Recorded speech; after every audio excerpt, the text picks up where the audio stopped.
Hi, everybody. My name is Mbithen Zomo, and I am a PhD student in the Department of Computer Science, and I'm here to talk about AI. So we all know that AI is moving at an incredibly fast pace, but what does this actually mean for Africa? Well, this fast pace poses a couple of challenges for us.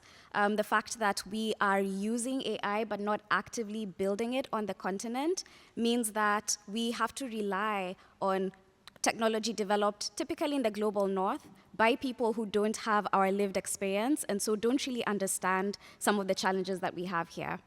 And what can we do about this? We need to build a critical mass of AI researchers, innovators, entrepreneurs, and academics on the continent. And related to this is we also need to work on building ecosystems that are at a local level, a national level, and even across the continent that can build research capacity in AI.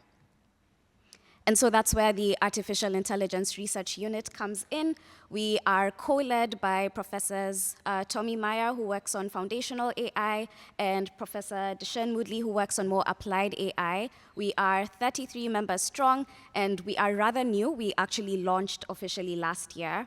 And one of the things that we do is we're quite keen on addressing knowledge gaps in AI research. So I did mention that we work on both foundational research, that's more the theoretical underpinnings of AI, as well as the more applied research as well. And I know that there's a very common fear around AI that it will come and replace human capability, but we actually look at it rather differently. So rather than autonomous AI systems that sort of look at the environment, make observations, deliberate about those observations, and then decide and act autonomously, we like to think of this more in a human-centered way, where we use augmented AI systems that actually leverage both the AI and the human. So while the AI is doing the observations, the deliberative process is actually quite collaborative between both the human and the AI, and the human ultimately makes the decisions and directs the actions. And so we also work to address some of the challenges that we face in Africa, and this is the more applied side of our research, which tends to be aligned to the UN Sustainable Development Goals. So, for example, in the health and well-being space, we have a project that uses wearable sensor data to detect and predict health risks. We've recently done work on atrial fibrillation, and we are now moving on to stress and emotion monitoring, which is rather exciting. And in the climate space, we have built deep learning models that are able to look at spatial temporal patterns in weather data, and that's quite useful in terms of predicting weather patterns.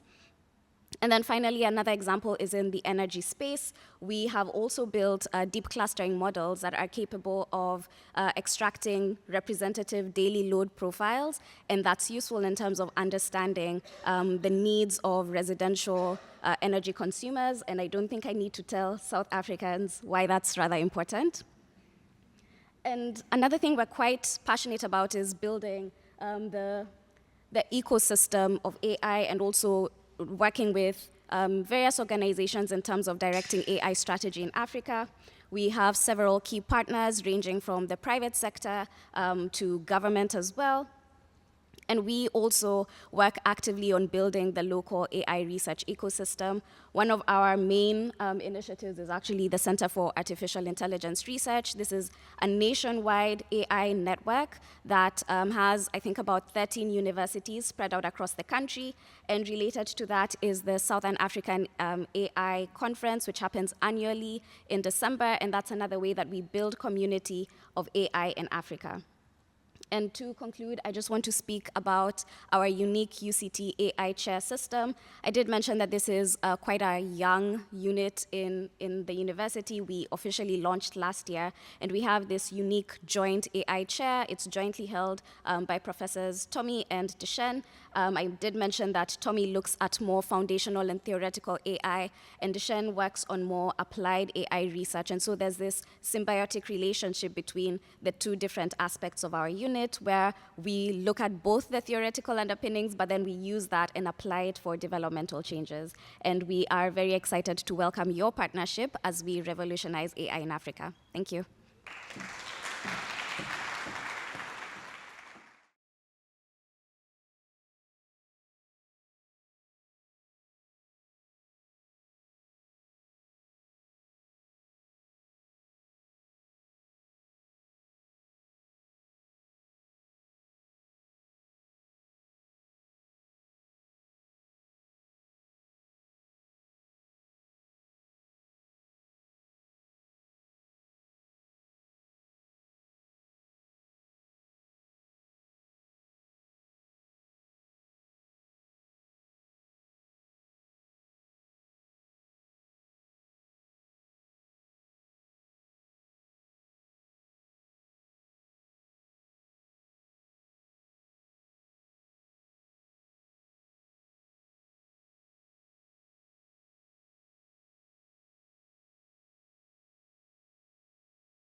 I'm Jo Wilmshurst.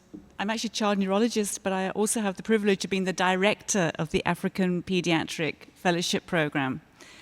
This is a program that is changing the landscape of access to pediatric healthcare and pediatric subspecialty healthcare across the African setting. It is far more than just a fellowship training. It is about institutional strategies and partnerships. So this is an example of one. This is Komfo-Noche Teaching Hospital in Kumasi in Ghana. Over the last 16 years, the partnership we have had with this institution has strategically targeted key healthcare areas in pediatrics that were lacking and not otherwise provided. This group, in partnership with us, have sent now 24 clinicians who have trained in critical subspecialty areas such that they are now equipped to offer a centre of excellence in the West African region. Individuals can do so much. So this is Montenroyo. She is a pediatrician from Lagos in Nigeria. And with her institution, she identified the fact that there was no pediatric oncology healthcare service. It didn't occur. So she came and trained with our oncologist, developed the needs that she had at an international level, but also with insight into the fact that she was returning to a setting that had basically nothing. And how would she adapt and make that work? And on her return, she developed a team. She worked in her institution. She remained in contact with her mentors and actually made it happen. It's not just about what we do here. It's about how we lead and how we have sustainability. So these three clinicians are all from Muhimbili Teaching Hospital in Dar es Salaam, Tanzania. They trained in neonatology. This is a critical area of health need across the continent. On their return, again, they set up services that had not existed before, but they also, with the help of their supervisors at UCT, developed an in-country curriculum. They are now training. They need many more neonatologists. This is happening across the program. As we reach a critical mass, we encourage and facilitate curriculum development within the countries that the trainees go back to. The trainees become the trainers. And we're often asked, well, how many lives have been saved? And this is an uncomfortable thing for us because it's a far bigger story and often very hard to quantitate. But these three individuals from three different countries in East Africa, in three different disciplines, identified the fact that they had a responsibility to pull together. And they formed the East African Vaccine and Immunization Initiative. And with that, they lobbied and advocated enabling access to vaccines to prevent diseases that should not be occurring in children and reducing the scourge of rotavirus and Haemophilus. So the demand for the program just keeps growing. It's not that we fix it. As a trainee goes back and starts delivering a service that has never existed before, we uncap the actual healthcare need. And the need only gets greater. Often the first message we get from the trainee is, please can I send somebody else down to be my partner? Please can I send other trainees to be part of the team? And the trainees themselves, it's more than just getting a fellowship. They return as advocates, leaders, and trainers. And by nature of that, they are empowered to cope, and they are empowered to actually deliver the service that they want to deliver. So the program has just blossomed and grown, and it has been such an amazing experience and privilege being part of this. So over the last 16 years, over 200 clinicians have passed through the service from 17 countries, and the retention rate is unprecedented in comparison to many other training programs where that wonderful word of the brain drain is such a critical issue. But when we circle back and think, what is it for us? This was our 2023 end of year get-together. These are amazing clinicians. They work with us. The Department of Paediatrics and Child Health at Red Cross has just blossomed with having this engagement. This Pan-African collaboration has strengthened us and has made the care delivery that we deliver here in the Western Cape better and stronger. It has helped us understand the realities of healthcare delivery, and it has adjusted our approaches to care. So equally, as they have learned from us, we have learned so much from these amazing colleagues who truly become part of our family and never really leave us. Thank you.